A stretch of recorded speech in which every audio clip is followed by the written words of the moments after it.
Hello, everyone.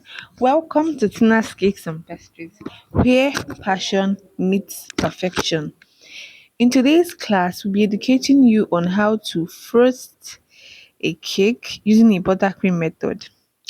And the class goes this way. Firstly, you need your icing sugar, 500 gram. You need your margarine. In Nigeria, here it's called margarine. You need it 250 gram of your margarine. You need water. You need like 2 teaspoons, sorry, 2 tablespoons is what you need.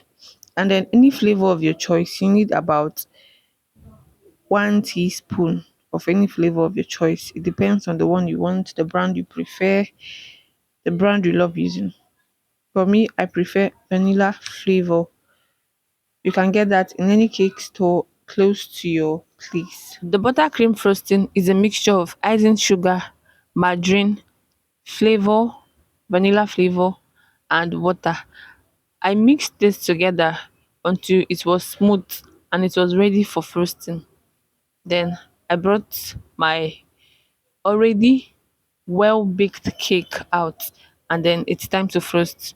I already crumb coated this cake. The next thing was to do the last frosting, which is what we're about to do now. This is the cake. It's a 6 inches vanilla cake. It was baked on a low heat. One thing to note, a lot of people asked on the comment section, how do I make my cake to be moist? How do I make my cake to be soft? How do I make my cake to just have a very good look and taste nice too?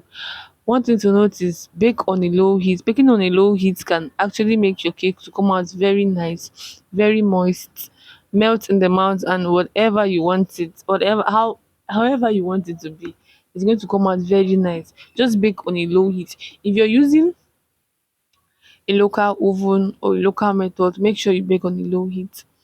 Using a local method consumes so much time.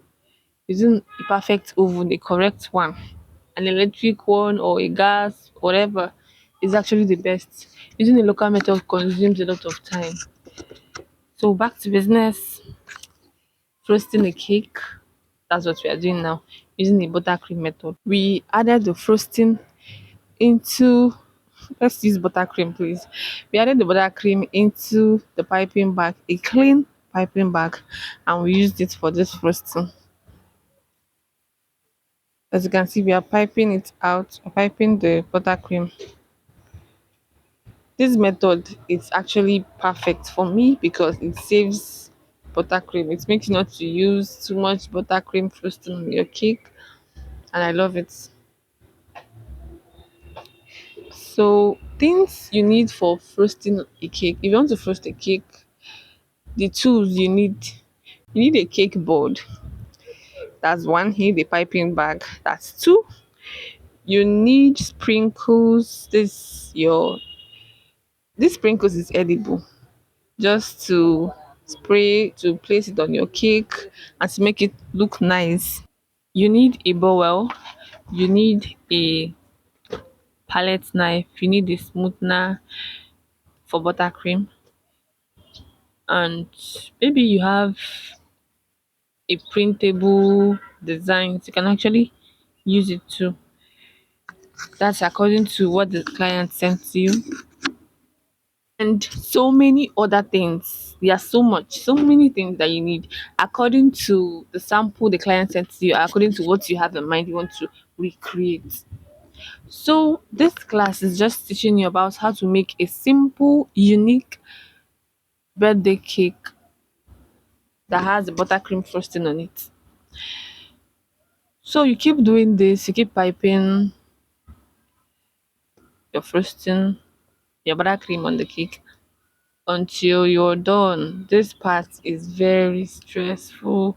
But one thing is just that one thing about baking is you need to be careful. You need your attention on that stuff that you're creating, on what you're making.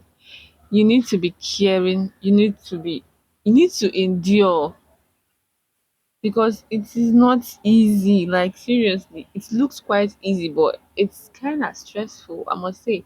So you need your attention. You need to put your mind in what you're doing, you need to focus on it, and then have a positive mindset. Because if you don't have a positive mindset, it's a no then. So back to the top. To get the sharp edge rightly, you need to pipe this buttercream very well and make sure that there is no space. You're not seeing the cake anyhow. And what you're seeing there is the frosting. So back to business. You keep piping, keep piping, keep piping, keep piping. Then after this stage, the next stage is taking the smoothener for buttercream, then making it smooth. Then afterwards